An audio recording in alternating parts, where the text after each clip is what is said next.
Welcome back to the deep dive.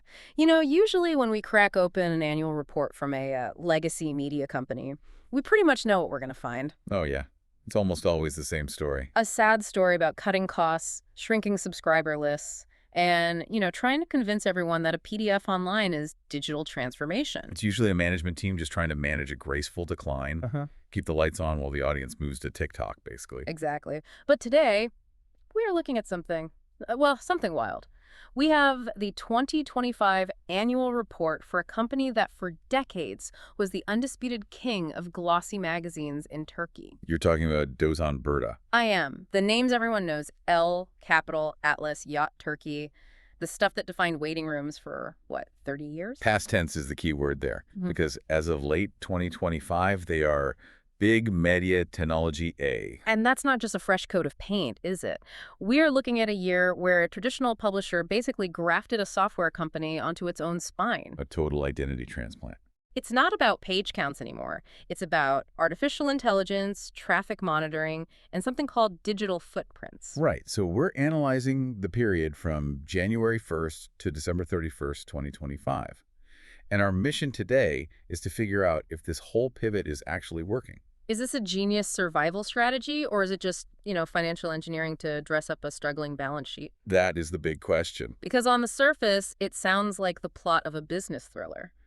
Old media giant buys high-tech surveillance capabilities.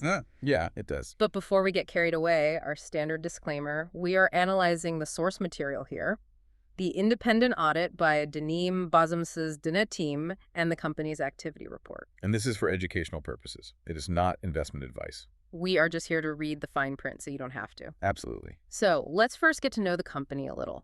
Who is or who was this company before this massive transformation? Well, historically, this is a company with really deep roots. Founded in 1988, headquartered in Üsküdar, Istanbul. For decades, as Dozan Burda, it was strictly a publisher. Right. But the earthquake hit in late 2024. The company was acquired by Repai Portfolio and Altun Capital Groups. Repai and Alton. Okay, and usually when private equity steps in, they don't buy a legacy business to keep things the same. No, they want a return and they want it fast, which explains why 2025 was basically a construction site of a year. They merged with a company called Wisest Yazılım AŞ in November. So now under this big media umbrella, you have two completely different animals living in the same cage. Exactly. You've got the legacy media arm still churning out magazines. I see here they're publishing 79 distinct titles. They are. Now, that number's actually down. They've been pruning the portfolio, getting rid of the ones that don't make money. They call it efficiency. Right. Triage, really. Yeah. But they still have the heavy hitters. Bluey, Chip, Elle, Evum. It's such a weird mix. Bluey the Kid's cartoon next to Chip the Tech magazine. And now, sitting right beside them, is this new technology arm. What exactly did they buy with Wisest Yazılım? They bought a whole suite of capabilities in software, AI, and the Internet of Things, IoT. And here's a detail that matters later. The report says their R&D happens in Technopark offices. Technoparks. That usually means tax incentives. We'll definitely come back to that. I have a feeling that's a big part of the why here. I think so, too. What about the human scale? Did they fire all the journalists and hire coders? Not exactly. The headcount grew, but only modestly, to 191 employees, up from 175. So it seems like they just absorbed the software team. Okay, so small staff growth. But I was looking at the balance sheet and the equity numbers. They are not small. They're explosive. No, they are not. And this is where the story gets really interesting. The issued capital is around 34 million TL, but the total equity jumped to over 1.1 billion TL. And you have to remember, in previous years, this company had negative equity. Deeply negative. They were underwater. The merger essentially filled that hole with the perceived value of the software company. That is a massive jump. It feels like accounting magic. Poof, we're solvent. But before we get into that, let's look at the battlefield. Why did they do this? Because the traditional side of that battlefield is grim. The print media sector is shrinking. The report is very open about this. High inflation, rising cost of paper and printing. It's crushing their margins. I saw that. They mentioned imported paper costs. So every time the currency fluctuates, their cost to print an issue of Ella goes up, but they can't just double the price. Exactly. And yet, Big Media claims they are still the market leader. Being the market leader in magazines right now feels a bit like being the captain of the best ship on the ocean floor. That's a very fair assessment. They're the king of a shrinking kingdom.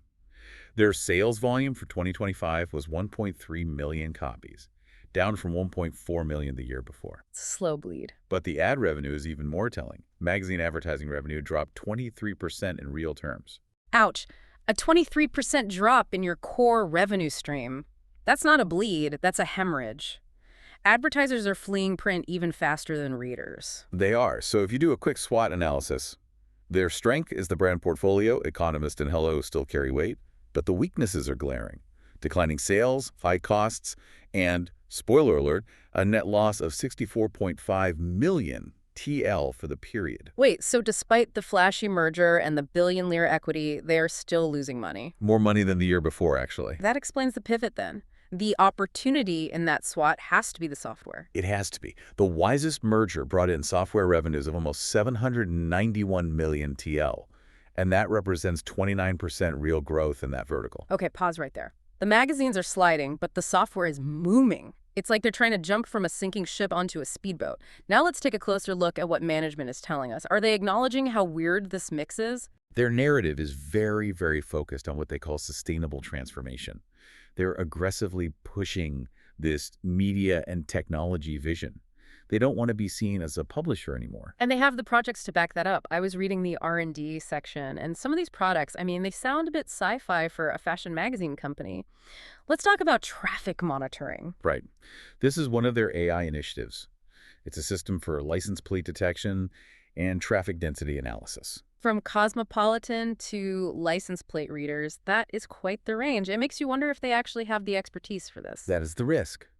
But they're also leaning into areas closer to home. There's something called SMET. Break that down for me. It stands for a social media trend and interaction prediction platform.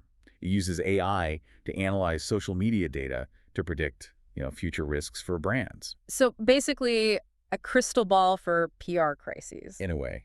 And that links to another product called UYARSIS. Mm-hmm. That's a crisis management and digital sentiment warning system. When you put it that way, I can actually see a tiny bit of synergy. How so? Well, if you're big media, you already have relationships with all the biggest advertisers. Now, instead of just selling them a Page & L, you're selling them AI software to manage their brand reputation. That is exactly the cross-selling opportunity they're banking on. But then there's SocienT. Social digital-backed content production and digital footprint analysis. Digital footprint analysis, that sounds powerful and maybe a little intrusive. It's essentially intelligence gathering. It shifts them from being a content creator to a data miner. We'll get to the risks of that in a second, but first, operational insights. We mentioned the revenue split, but I want to make sure the listener really gets the scale here. This is maybe the most startling statistic in the whole report. Software revenue. 790.9 million TL. Advertising revenue, about 398 million TL. Wow. So the software business isn't just a side hustle, it's literally double the size of their entire ad business. The company has flipped. It is now a software company that also happens to publish magazines. However, and this is big, profitability tells a different story. Gross profit fell by 43%. Wait, how does that add up? Software is supposed to be high margin. Why would profit tank if software revenue is way up? It's a mix of things. The cost of sales went up, probably from hardware and personnel for the software, plus the still high costs of printing. And remember, the net loss was 64.5 million TL. That's way worse than the 22.8 million loss in 2024. So they're bringing in more money, but spending even more to do it. It sounds like they're in the messy middle of this transformation. That's a great way to put it. They're subsidizing the decline of print with the growth of software, but the math just hasn't balanced out yet. Let's talk about those risks then. Whenever I see a company pivoting this hard, I worry about what could break. Financial risks are the big one. They talk a lot about TMS 29, the inflation accounting standard. In a hyperinflationary environment, cash flow is what matters, and liquidity is a real watch point for them. Right. Equity on paper is one thing, cash to pay salaries is another. What about the tech itself? That's the operational risk. These AI products have to actually work. And on the magazine side, they're still dependent on imported paper. Any currency swing could be a disaster for their costs. I noticed a provision for lawsuits in the report, something around 711,000 TL. Yes, there are ongoing legal proceedings. It's not a massive amount for a company this size, but it's there. But here's where it gets really interesting for me, the regulatory risk. You mentioned SocienT and digital footprint analysis. With KVKK Turkey's data protection law, isn't that a total minefield? It absolutely is. If you're selling a product that scrapes social media to analyze people's digital footprints, you are walking a very, very fine line on privacy. Right. If you're selling brand safety, you can't have a data privacy scandal. Let's briefly touch on corporate governance. Who's steering this ship? The chairman is Mehmet Emre Şemlibel. The board has 8 members. 2 are female, so that's a 25% ratio. Meeting the minimum target just barely. Yes. They have 2 independent members. The committees, like audit and governance, seem active, so the structure is standard. It checks the boxes. Okay, standard is good. But now I want to go back to the accounting magic we hinted at. You said assets jumped from 300 million to 1.6 billion. That sounds too good to be true. How do you just create a billion lira out of thin air? It's the magic of goodwill and intangible assets. When they acquired Wisest Yazılım, they didn't just buy computers. They bought the idea of the company's value. Explain that like I'm 5. Okay, imagine your lemonade stand is worth $10. You buy a software startup that has no factory, but has a smart algorithm.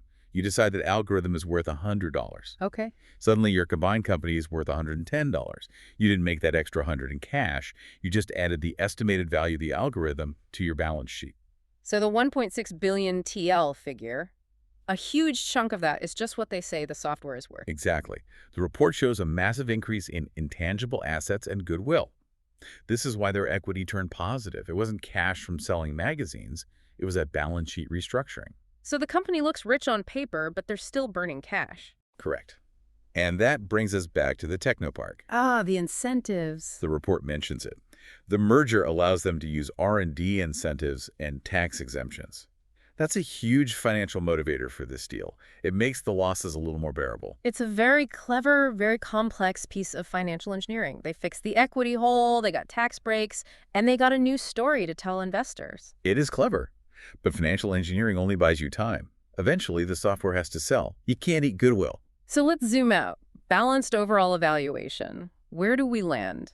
Is this a success story or a cautionary tale in the making? Well, strategically, you have to give them credit. They pulled off a complex merger. They are no longer just a dying print company. They've diversified, and that 29% growth in software revenue is real. Ah. But the key long-term risks are undeniable. The core legacy business is still bleeding. Ads are down 23%, and the company's still losing money. The big valuation relies heavily on that intangible software value. If those products don't take off, that valuation could just evaporate. It feels like a race against time. Can the software profits grow fast enough to cover the magazine losses? That is the race. This has been fascinating. It raises a really provocative thought for me, and I want you, the listener, to think about this. Is Big Media a magazine company that bought a tech firm to save itself? Why? Or is it actually a tech company that bought a magazine distributor just to get a listing on the stock exchange and instant access to decades of media data? That's a very distinct possibility. We'd call that a reverse merger logic. Yeah. The magazines could just be the Trojan horse for the tech company to go public. Something to mull over. Just a reminder, as always, this deep dive is for informational purposes only. It is absolutely not investment advice. Indeed. Always do your own research. If you enjoyed this deep dive into the transformation of Big Media, please hit that like button, subscribe, and share it.